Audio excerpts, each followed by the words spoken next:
Elevate TV, advancing kingdom lifestyle.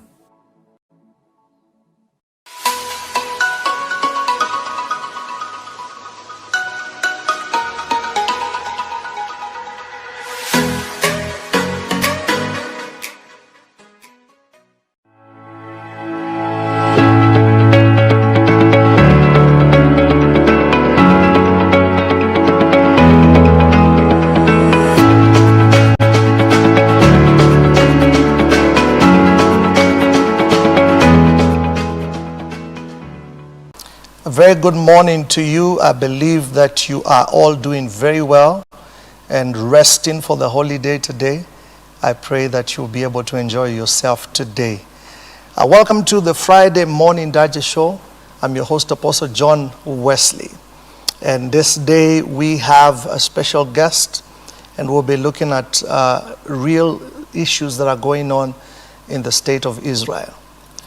On the 7th of this month, in the morning, Israel woke up to serious attacks from terrorist organizations, and it was heart-wrenching. Some of the things that we have seen, some of the pictures, some of the videos and the stories that are coming out of Israel and Gaza are truly heartbreaking. And from that date to today, Israel has been in a state of war. And to shed more light on the events of the last few days in the state of Israel and the Gaza Strip, I have with me the ambassador of Israel, His Excellency Michael Lotem. You're welcome, sir. Morning. Thank you for hosting. Good morning. Morning. How have you been in this season? Very bad. Yeah. Very bad. You know, I go to sleep, and yesterday was extremely difficult. Because the Israeli Defense Forces announced the estimation that at least 30 children were hijacked, kidnapped by the Hamas. And I went to bed trying to sleep, thinking about 30 children. The youngest is 9-month-old. Some were there in the tunnels, you know, some still with diapers. 4-year-olds, 5. Some of the children saw their parents murdered in front of their eyes. So these are very difficult times. Yes, I can imagine. Well, ladies and gentlemen, we are live on Facebook. We are live on YouTube. And I know some of you are watching us on your TV stations. You're most welcome. Please tune your ears. It's very important that the church and the believer understands what is happening in Israel, for obvious reasons, that the Bible is full of prophecies concerning the events that happened in the physical state of Israel. And it's important for the church to be aware of what is happening, to align itself and to know how to pray. The Bible says in Psalms 122, verse 6, that we ought to pray for the peace of Jerusalem. This morning, some of the things we're going to be talking about are going to be heart-wrenching. They're going to be sad. But we need to be aware. So, Ambassador, I want us to begin with a historical context before we go to the details of what really has been happening in the last 7 or more days. How is it that Israel is in this space now? There are 2 stories here. One story which I will not drill down into it now because it's not the story. This is the Israeli-Palestinian story. Yes. Conflict, bloodshed, peace talks, agreements between us and the PLO in the past, and then the Palestinian Authority these days, which controls the West Bank. Yes. Most of the areas of the West Bank, and yet we have not come to a permanent solution. If I can show this small map to the camera, this is the map of Israel. These are the territories, Samaria and Judea. This is controlled by the Palestinian Authority. Yes. And the Israeli military. And I will not go again into the small details or who controls what there, but I can tell you that most of the population, all the big cities are under the Palestinian Authority rule. back from 1995. Yes. But we are talking not about the Palestinian Authority. We are talking about a terrorist organization called Hamas, Yes. which roots go back to the Muslim Brotherhood in Egypt in the 20s, 100 years back. The Hamas was established in 1987.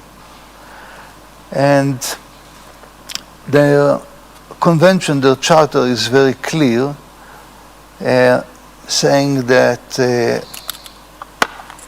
the whole land of Israel should be taken by the Hamas. There is no place for negotiations. I will quote immediately from the charter itself. Yeah. Now, in 2005, between 1967 war and 1993, Israel controlled this piece of land, the Gaza Strip. Yes. This is the Gaza Strip, which, as you see, is detached geographically from From the West Bank. Yes. There were different ideas how to give them, to connect them, different ideas by Israeli, by a railway, a tunnel that will connect them.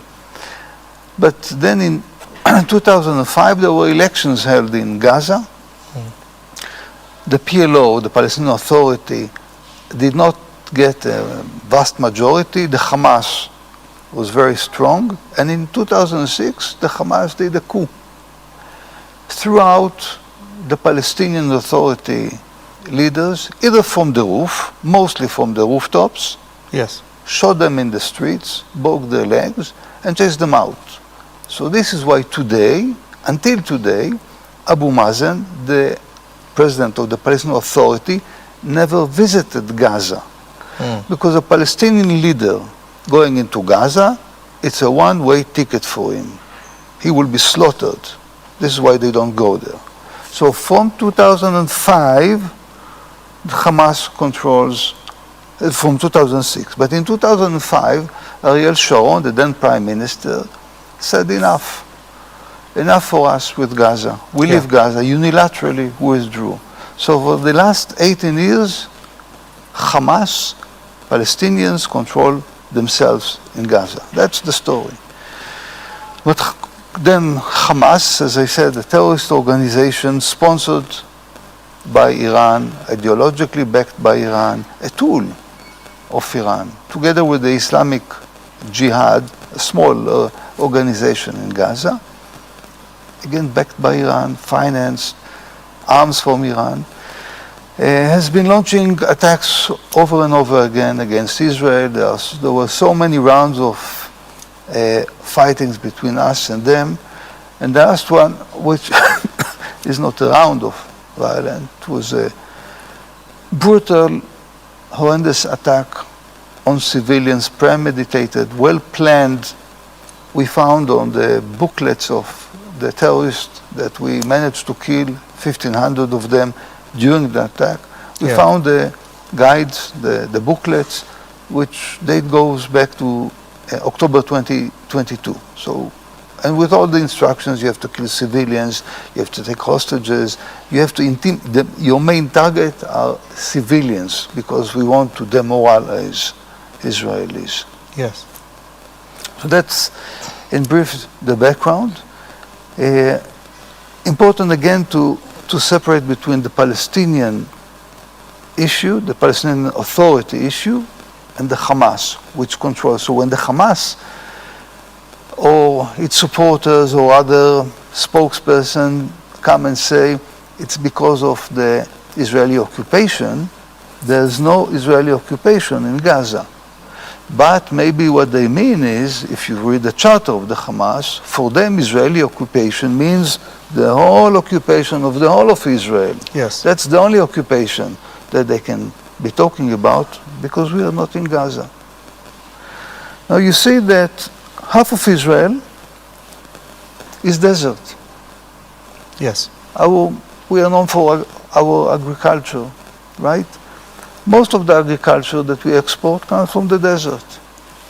Gaza and the Hamas, which control Gaza, could have decided, with the backing of the international community, to turn Gaza, as some naive people thought, good people, in Europe thought, to the Singapore of the Middle East.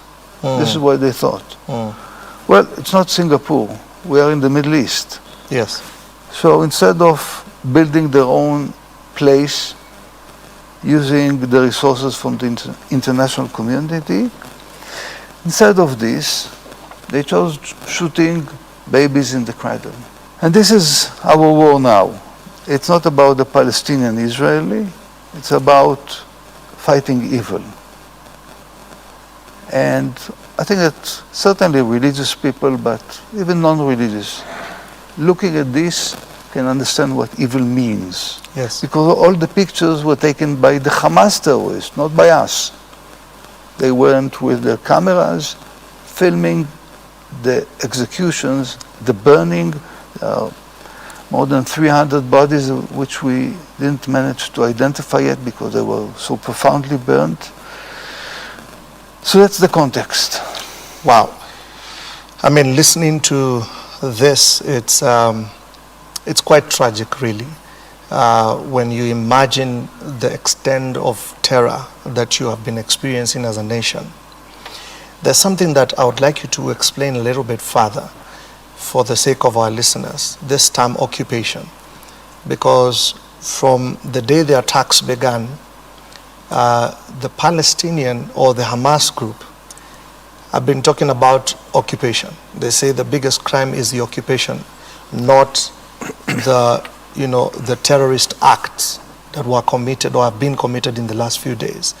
So help the listener understand, what do they mean when say occupation? Okay.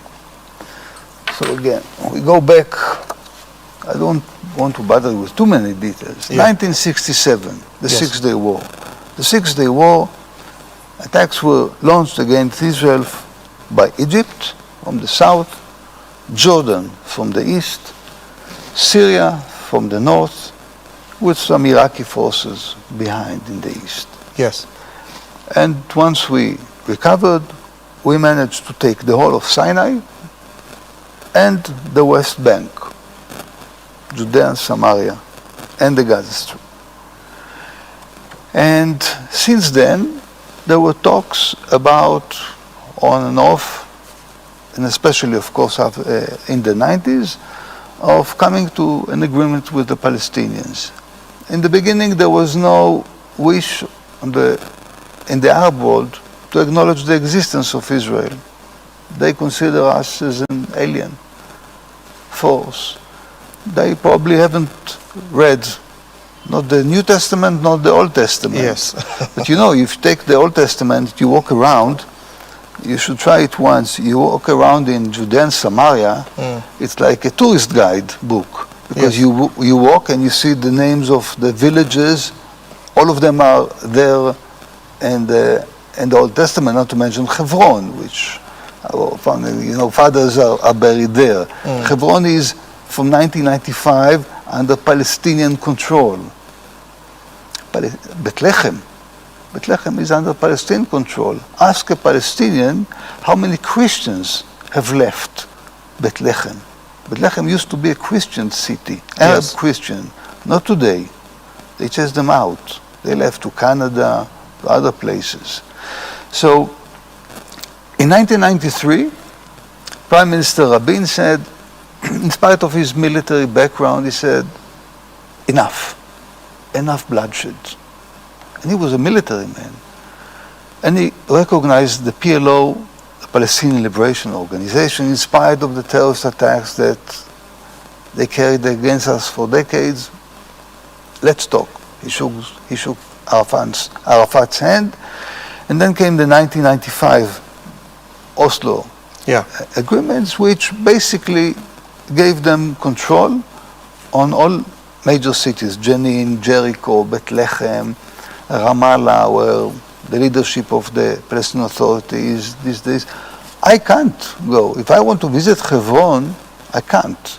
If I want, Bethlehem is maybe 2 kilometers away from my apartment in Jerusalem.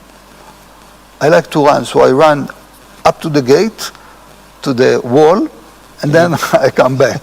I can't cross.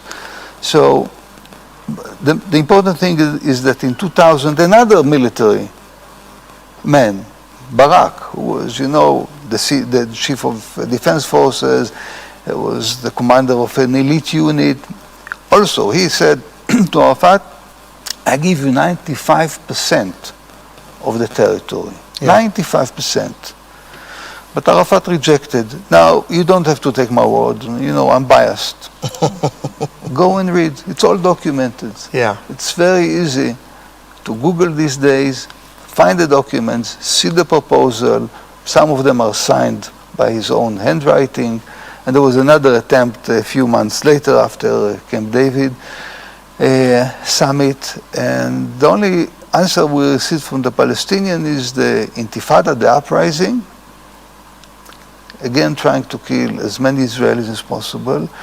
As one of our Prime Minister, Golda Meir, said, the Palestinians don't miss an opportunity to miss an opportunity. Wow. And even these days, I hear Palestinian spokesmen, officials, trying to connect the Hamas murderers attack, inhuman attack, with their own issue. And I'm trying to understand, really, without being an Israeli diplomat, what's the logic behind. The logic should have been, it's not us, Hamas. Don't confuse, we are the good guys. We want our political solution. But if you identify yourself with murderers, then what do you want to achieve? And then we should ask ourselves, is this a partner for talks, for negotiations? Now, the solution is very easy, very easy. There are 2.5 million Palestinians in Gaza. There are thousands of Hamas terrorists. Get them out to the streets, make them surrender, surrender their arms, give back the kidnapped civilians, soldiers, and that's the end of the story. Yes. European Union will come in, the Americans will come in with aid to rebuild Gaza. Yesterday was the National Day of Hungary. They had an interesting display of 1956. Yes. Invasion, uprising and invasion. The chances of the uprising in 56 were very, very small. They were against the Soviet Union, the mighty, but they decided, enough, we don't want it. And they were a minority. In a small country, a small population in the mighty nuclear Soviet Union. But they still went out and did it. When Israelites, 2,000 years ago, decided to revolt against the Roman Empire, because they what they did in the Second Temple, there were no chances of success. Logically, we couldn't have really won against the Roman Empire, but we said enough. So 2.5 million Palestinians in Gaza against a few thousand armed terrorists, whatever the price would be, it would be less than what the sufferer is these days, being the captive of the Hamas. So the political solution for the West Bank is still to be negotiated. And the easiest thing for the Palestinian Authority, I said what's the easiest for the Hamas, for the Palestinians in Gaza. Yes. The easiest for the Palestinian Authority is to come, take the old paper, 23 years old paper from Camp David, which where they offered 95%. Try to get a deal where you get a 95% discount, I will follow you. Take the agreement, put it on the table, and say, we want to go back there. Let's talk. Yeah. Moaning, crying, looking back became an ideology, a philosophy of Palestinians. It takes you nowhere. Jews came back to Israel after 2,000 years, after the Holocaust, looking forward, not backward. We established relations with Germany just a few years after the Holocaust because we look forward. We don't look at what we cannot do. It's desert, there's no rain, there are mosquitoes, because this is what 100 years ago the first Israelis found in that land. We say, no, this is a challenge, and challenge we will overcome. We look forward. But it needs another state of mind. Sure. Well, ladies and gentlemen, you are watching a live show, and we are here with Ambassador, His Excellency Michael Lotem. We're giving context to the events that are taking place in Gaza Strip, in Israel today. And we are so glad that you're watching. Please continue watching and share this stream with your friends. And you can also let us know where you're watching us from. Now, Ambassador, one of the, at least the pictures we have, most of us, is that the security in Israel, the security systems, the apparatus, the security bodies are very alert and sharp. I think is famed globally, if not number one, it's, your top ranking as far as security is concerned. Coming to the 7th of this month, what really happened? Because we see these terrorists coming in on land, from the sea, from the air, and quite a number of villages are attacked. What really happened? A few things happened. An intelligence failure, an operational failure, and a mental, we are locked in a mental perception. Luckily, we are locked. I'll tell you why luckily. Because there is a limit where we can think of evil, of bad scenarios. So nobody thinks that thousands of terrorists will come with the sole purpose of slaughtering women and children. So when an intelligence officer, a research intelligence officer, he gets the information from different very nice sources, and he has to draw a scenario to understand what the enemy wants. But he understands what the enemy wants through his own eyes. And your eyes, your viewers, ours, don't go there. Yeah. So you can't, even if you get the raw material, the raw information, you still don't think that this is it. This is where they go. So you think, okay, maybe they will attack a military base which is next to the fence. This is what you do. Just a few weeks, in the last 2-3 weeks before the attack, the Palestinians were demonstrating near the fence. And everybody in Israel, and I'm saying everybody, interpreted it as demonstrations against the leadership, against Qatar for not sending enough money, because Qatar finances them. Nobody thought that what they really do is planting explosives near the fence, using this as to camouflage. This was 2 weeks ago. That was the 2 weeks before the attack. Okay. I mean, it was not something new that they did, demonstrating near the fence, but this time they were doing this. So Israeli leadership, Israeli intelligence was sure that Palestinians are busy with their existential interest, economy, social. This is why 2 weeks or 3 weeks earlier, we increased the number of Palestinians from Gaza coming to Israel, daily workers, to 20,000. And it was supposed to rise again.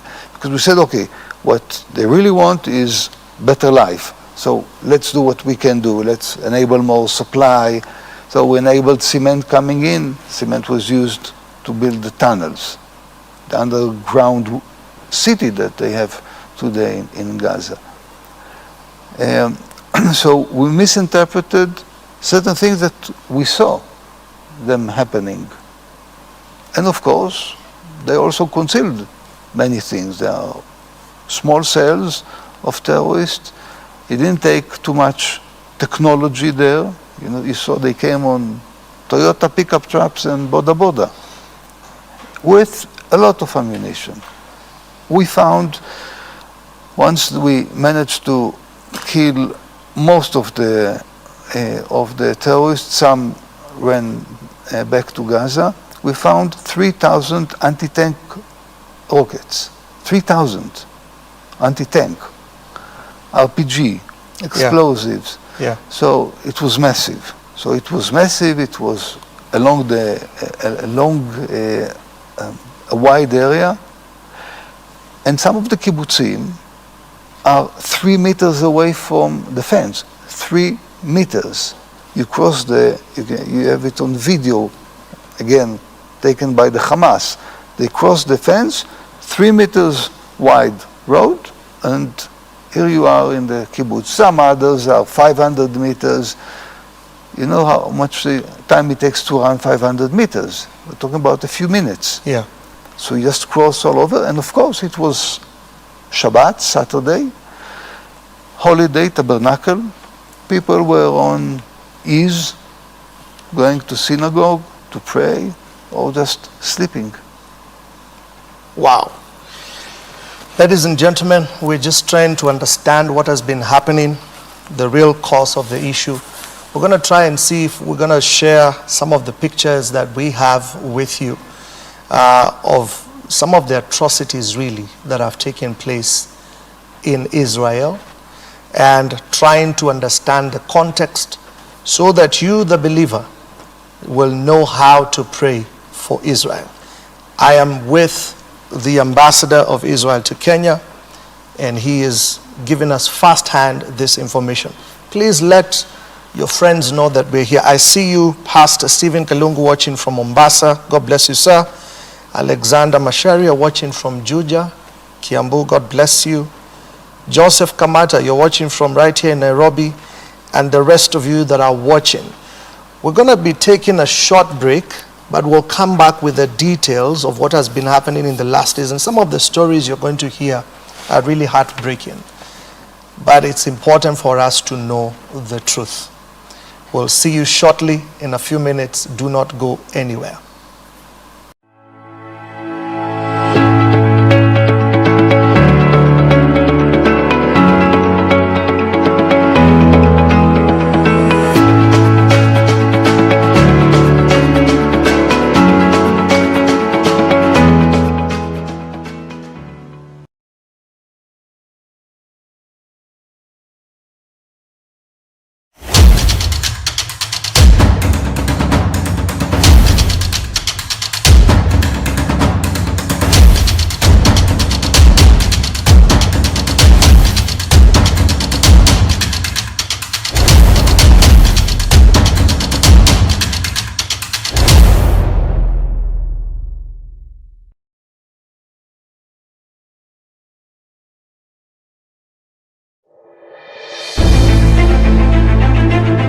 Every man of God must remain focused in the ministry. A pastor needs prayer, care, love, and encouragement. You have to have a mentor, someone you can be able to obey, to love, to submit to. What these pastors and leaders should do to create the right culture. The most powerful thing a pastor can do to his people is teach them. Being accountable to an authority is not weakness, it's strength. On Encourage a Pastor, we share real and authentic conversations that intend to give solutions to a pastor. If there's a minister out there are character issues, don't push. Don't keep on ministering. You won't be fruitful.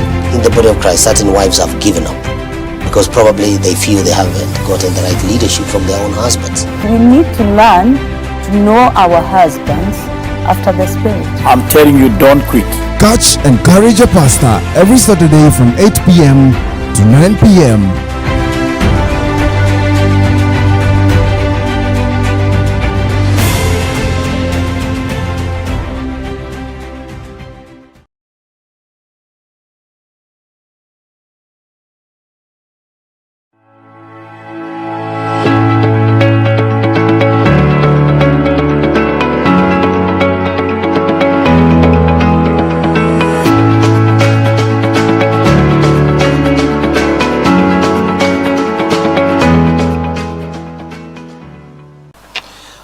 Welcome back. We are live with the ambassador from Israel to Kenya, His Excellency Michael Lotem, and we are talking about the events that have been happening in Israel and Gaza Strip from the 7th of this month. Some of the most horrendous and heartbreaking situations there, and we're going to be going into the details of that. And as we went for a break, Your Excellency, you mentioned to me that you'd like to read a portion of the charter that Hamas uses. Go ahead, sir. Yeah, if I can. That's the Hamas charter. And after they took control in 2006, Europe, the European Union, the German Chancellor at the time, Merkel, tried to convince them to change it in return for, and to disarm in return for aid, but they rejected it one day later. So it's the Article 7 of the Hamas Covenant states its goal clearly. The day of judgment will not come about until Muslims fight the Jews, killing the Jews, when the Jews will hide behind stones and trees. Article 13 of the same covenant rejects any kind of negotiations, reading, initiatives and so-called peaceful solutions and international conferences are in contradiction to the principles of Islamic resistance movement. And make no mistake, I mean, they are not alone. Al-Shabaab was dancing when the attack took place. They are not far, they are everywhere. Iran is not far, Iran is everywhere. And this is why we see President Ruto, the Kenyan leadership, supporting Israel. This is why we see President Biden coming to Israel in the midst of the war. Prime Minister Sunak, who was in Israel yesterday, the European Parliament. And let me remind you that the European Union, the European Parliament, when it comes to the Israeli-Palestinian issue, they are tough on us, they are critical. But they say themselves, the leaders of US, Britain, France, Italy, Germany said, we are with the rights of the Palestinians, but the Hamas, and I'm quoting, the Hamas does not represent the Palestinians. Yes. And again, for whatever reasons beyond my humble logic, too many Palestinians leaders, too many Muslims. I hear that today there's a demonstration or rally in Mombasa. Too many Muslims are connecting the Palestinian issue, Palestinian Authority issue, with the Hamas. Why do this? Come straightforward against evil, then deal with politics. It's not about politics, it's about humanity. Wow. Well, let's now go into the details of the attacks. What response has the IDF taken? And what are some of the actions that we hope to see in the next coming days? And probably even as you respond to that, talk about the explosion that happened in the hospital in Gaza, because that's about, I think, 2 days ago. Yes. And they say that Israel was responsible for it. Would you just give it proper context? So what happened is the good people of Israel mobilized individually without the framework. So on the 7th, people were listening to the news, policemen, reservists, soldiers, whoever had arms, just took it and went south in his own private car. Some units managed to mobilize quickly, but as I said, it was Saturday, holiday, it took time. It took a few good hours for this to happen. By the time we got there, and again it was sporadic, not organized at the time. By the time we got there, the terrorists were already controlling the civilians, taking hostages. In Kibbutz Be'eri, a very unfortunately famous, well-known case of mass massacre. There were more than 100 people taken hostages in the dining room. You know, kibbutz is a collective, so once they used to dine even together. Yes. So more than 100 people were there in the dining room. So it was a very complicated situation. When choppers were in the air, it was difficult, or UAVs, it was difficult to decide to shoot because they were carrying the Israelis, the kidnapped Israelis back to Gaza. So do you shoot? You don't shoot. So it was a very complicated tactical challenge, and it took us a couple of days to eliminate probably all the terrorists that were on the ground. We counted more than 1,500 bodies of terrorists. We count more than 1,400 Israelis murdered. Approximately 300 are still not identified because of the physical situation. They burned the bodies.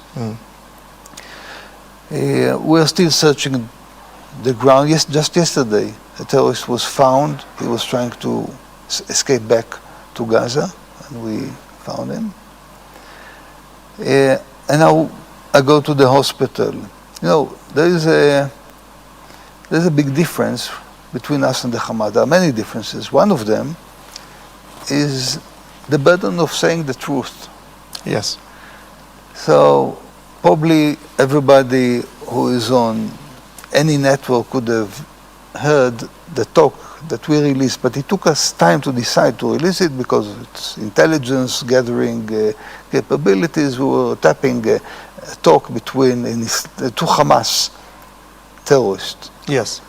And they didn't understand what's going on, and one of them said to the other, no, it's not the Israelis, it's the Islamic Jihad.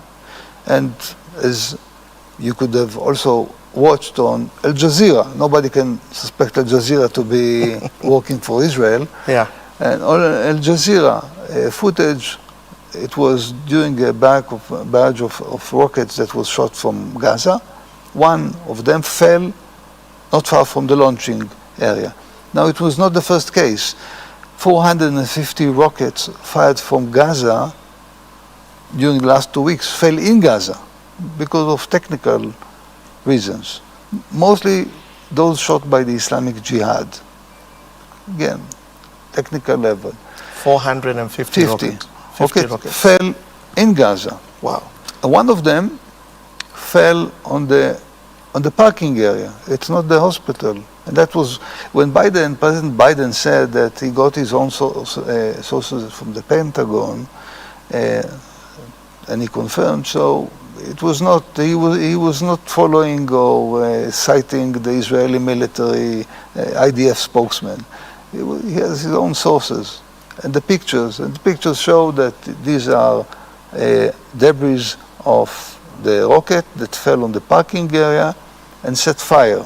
So it's not a bomb. There was no crater or anything else that indicated a bomb.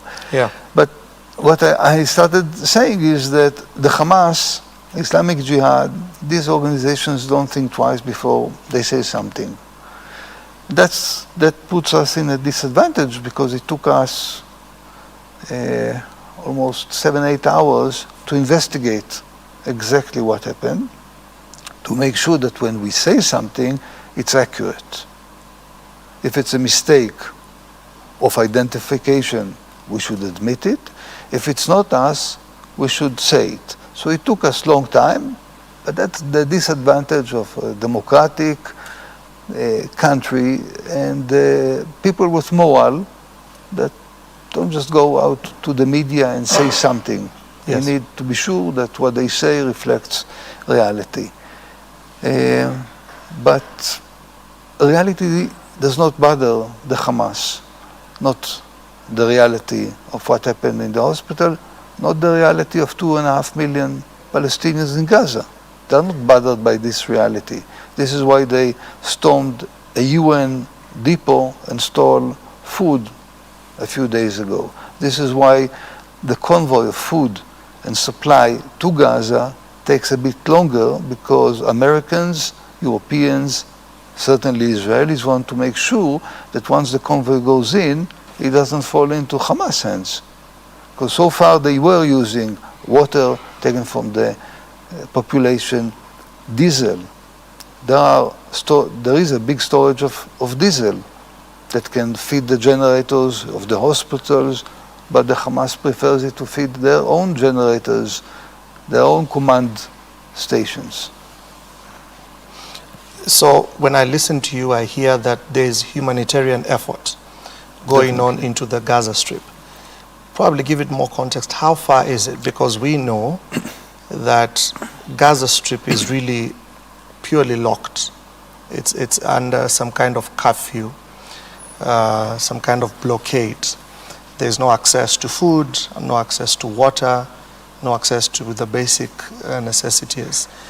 What is Israel doing to ensure that the innocent people in Gaza don't suffer? So first I want again to refer to the map, so the viewers, the listener will understand the geography. Basic, I mean, that's not about the narrative. Gaza has a border crossing with Egypt. Yes. Yeah. The rest of Gaza, I mean, they have the sea, they have us, but they have Egypt. Yes. Just in brackets, I can tell you that when we signed the peace agreement with Egypt in 1978, we offered Egypt Gaza as well. They said, thank you, but no thank you. So there is a border crossing to Egypt, to Sinai. That's the Sinai Desert. Yes. The Egyptians closed the border crossing. What we've been doing in the last so many years, in spite of the violence from Gaza, we enabled supply to come in, which was very tricky. Because when the EU built water systems in Gaza, and again, they were generous enough, the Hamas, to take pictures of everything that they do. They dug out the pipes, the metal pipes, turned them into the rockets that we suffer in Israel. We enabled large number of Palestinians from Gaza to come to Israel. The first place that was attacked on the 7th was the border crossing that we built to enable Palestinians to come in. The easiest was, you have your own place. We left it. When Israel was established, and with Arab countries blocking us from all directions, we didn't say, okay, let's invest in terror. We said, let's invest in agriculture, in infrastructure, in high tech. So this is why we have Nobel Prize winners, so many, in science, in literature, and also in peace. So Gaza was, for many years, controlled. The surrounding was controlled, but not blocked. We enabled supply going in, and we took the risk, as I said, with concrete. It was a very evident and visible thing that a lot of concrete comes in, but you see no buildings are built, because all went underground to build the tunnel, the underground city for the Hamas. I invite you to speak with doctors in Hadassah Hospital in Jerusalem, to ask them. Ask the Arab doctors, Palestinian doctors in Hadassah from the West Bank, how often they treat people from Gaza. Yahya Sinwar, the leader of Hamas, spent many years in the Israeli jail. He was jailed in 1989. Why? Because he confessed, he was very proud, of killing 12 Palestinians who he suspected had good relations with Israel. So he was very proud, walking around, said, Mr. 12, was his title. So he spent many years in jail. In 2008, he had a severe headache. He was deteriorating very fast. We took him to a hospital and we found tumor in his head. So we operated him and saved his life.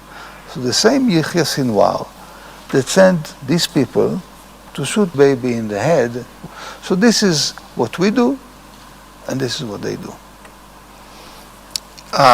Recently, the Israel Defense Forces asked the residents living in the northern part of Gaza to move to the south. How possible is that? And what are the intentions of IDF? That's a part of the answer to your previous question. We have an obligation to minimize and to avoid as much as possible hitting civilians. That's not because it's one of the obligations of this convention or that. Humanistic basic law, you don't target civilians. Yes. This is why when you have a close look, like yesterday I saw on CNN, of demolished ruins in Gaza, you will see that there are apartments or blocks, Yes. apartment blocks which are ruined, but in the vicinity there's no damage. Why? Because we target each and every house we target, that was the address. We have good enough intelligence to know that there's a stronghold of Hamas or a military ammunition depot in the house, or it's maybe an entrance to a tunnel, and this is what we do. So they hide among civilians, this is a violation of the laws of war. Laws of war state very, very clearly that you have to distinguish yourself from the civilian population. So what we do is we called the civilian population. Every citizen in this neighborhood got a phone call from the Israeli military, not a personal one, but a registered one, telling him to evacuate. In some cases, the Hamas itself blocked them from going because they understood they want to use them as human shields. But majority did leave, and we kept on calling the others to leave. So we use leaflets that we drop from airplanes, we use these phone calls, we use at the same time precise ammunition to hit specific targets, and all this as a preparation to our land operation, which is expected very, very soon, because at the end of the day, we will have to take them one by one. And when we say to crash the Hamas, this is what we will do. We'll crash the leaders of the Hamas, the infrastructure of the Hamas. And I pray that the population in Gaza, these 2.5 million people, will realize after many decades that this is their chance to do a change, to change something. They were under Egyptian rule, they were under Israeli rule, they are now under the Hamas, which is the most cruel. We try to develop, there are famous stories about us building a town in Gaza in order to evacuate the refugee camps and move them. They didn't want, PLO at the time didn't want them to move.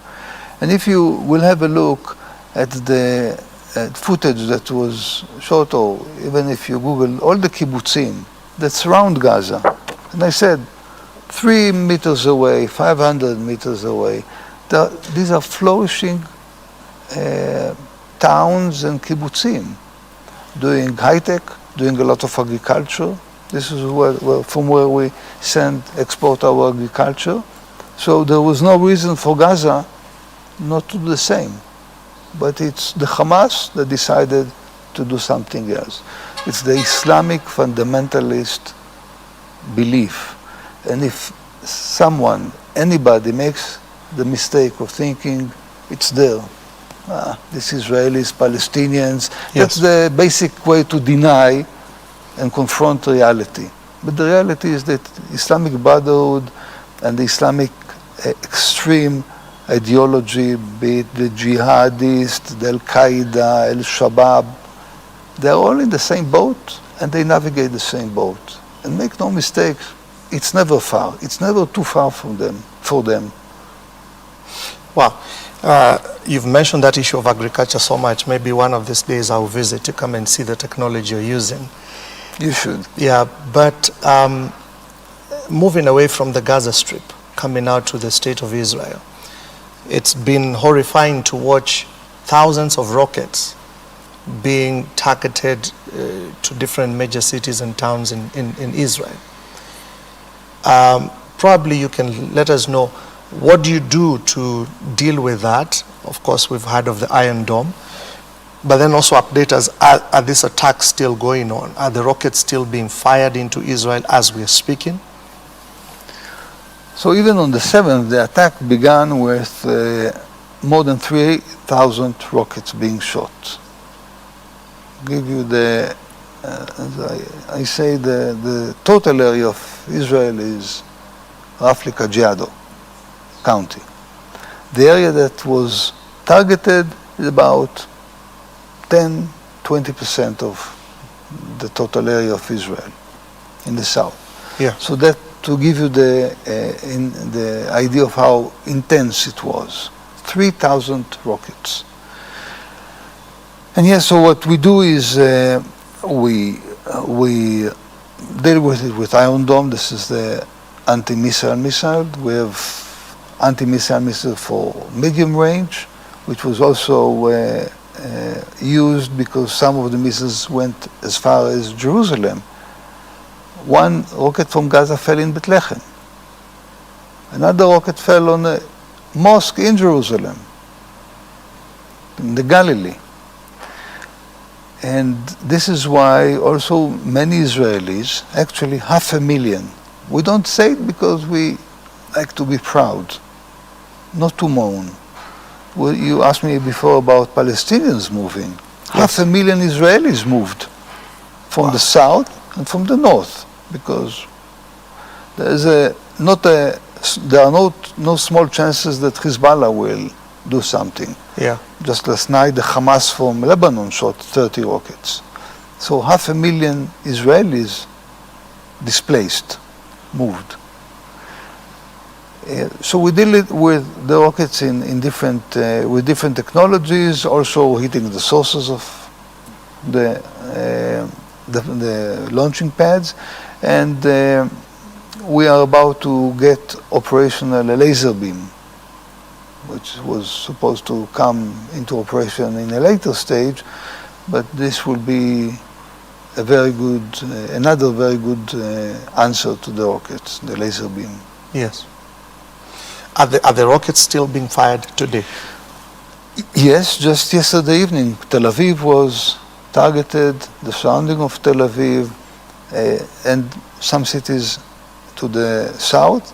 And as I said yesterday evening, a few cities in the north, not even those very near the border, took fire from Hamas and Hezbollah in the north. So they are still, but the intensity, we're talking about approximately 100 rockets a day. You see how unexplainable it is that I tell you, only 100 rockets a day. Can you think about another country on this planet that will take 100 rockets a day and say, okay, with this but that's the end of the story. We will not take any more one rocket in the future. This is why we are going to eliminate the capabilities and the leadership personalities of the Hamas. No more Israelis living, trying to live and keep on with their daily life when they take fire. It happens nowhere in the world. It cannot and should not happen in Israel. Talk to us about the hostages that have been taken. Are they all Israelis? How many are they, and what efforts are you undertaking to try and rescue them from their captors? We're talking now, our count is 203 hostages kidnapped, about 30 of them children, and that's really about 20 old people, including Holocaust survivors, people that depend on drugs. But Holocaust survivor, someone who managed to come out from a death camp in Germany in the 40s and was taken hostage now. We're in the phase of gathering intelligence, and one of the major tasks of the Israeli Defense Forces once we go into Gaza will be to rescue them. There are many, a few tenths that have dual citizenship. There are many that were there for, either as tourists or employees, non-Israelis, but still were taken hostages.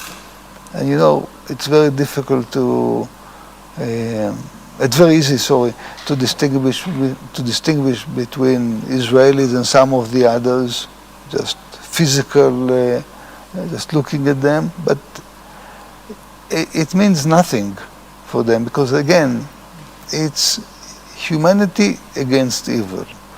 And when they come, they don't really care if it's a pregnant woman, if it's a tourist or a foreign worker from Thailand. There are many Nepalis that were murdered.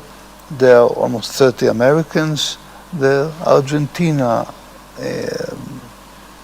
Europeans, really from all over the world, because people come to Israel. Wow. Of the hostages, again, we're just going to converse a little bit about that, some of the efforts that you're undertaking to rescue them. But I'm interested with the children. What ages are we talking about? The youngest is 9 months old. 9 months old? 9 months old. Yeah, there's a picture of his mother, a red-haired, cute boy. His mother is carrying him, and his brother, 3 years old. And she looks terrified, obviously. The 9-month doesn't understand what's going on around him, but the 3-4 years old understands. Yeah. And this is heartbreaking, really. This is yesterday evening I was really in a state of shock, I can say, when I heard the number, 30 children. There were talks about exchange, but it's again a part of the Hamas media propaganda, psychological warfare. Out of the, I am assuming that you have encountered stories from some of the survivors. I know all of them are very tragic and sad stories, but which one was most moving for you? Oh, each has his own story. I read a few stories. I read a story that was told by a person whose whole family, his brother and his whole family, the 3 kids and the 2 parents, Yes. were shot dead.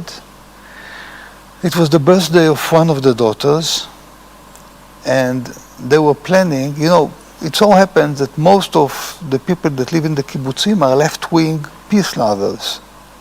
So they were planning on Saturday at 4 p.m.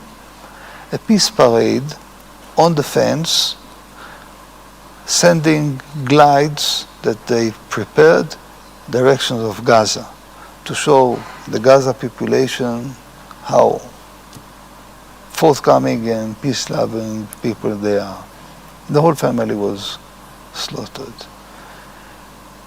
There were 20 kids that we found them tied up together, and there's the footage taken by the Hamas. They shot the parents in front of their eyes, and you see the Hamas people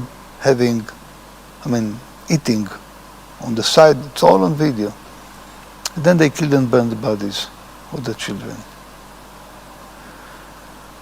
Yesterday we buried an employee of the Ministry of Foreign Affairs. She used to work in the research department. Research Center.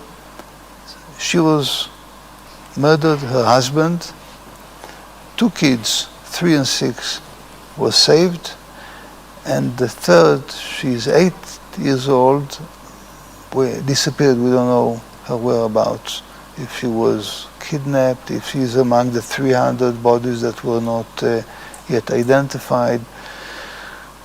So each story is a terrible story, the same as each story of the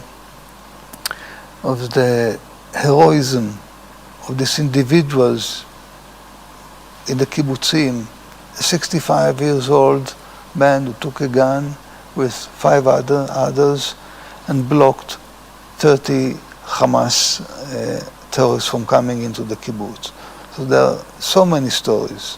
Yeah. It was the people of Israel in its best and the worst for the people of Israel at the same time. Wow. Ambassador, we are running out of time, maybe just about a minute. Maybe you can look at that camera and address the listeners. What is that one thing that you would like the church, the Kenyan church, to do and our listeners to know as far as Israel is concerned? Thank you. Pray for us, pray for the children, for the elderly, for these 203 people that were taken hostage. The military will fight. Any prayer is there, welcome. But they are armed, trained, and they go to battle. And we will win the battle. But pray for the innocent, helpless people that are locked underground in horror, in inhuman conditions, with Hamas terrorists around them. And know that we are talking about evil. And evil, don't think that it will stay over there. It's all over. And it's a copy-paste that terrorist organizations do. Remember who was celebrating on the 7th. Remember Al-Shabaab was celebrating on the 7th. Remember other countries. Remember Iran that was celebrating. It's not a faraway story. Well, you've heard it from the ambassador himself.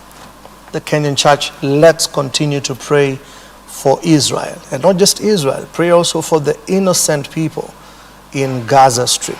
That this conflict will end and that they will find a permanent solution that will work well for both entities.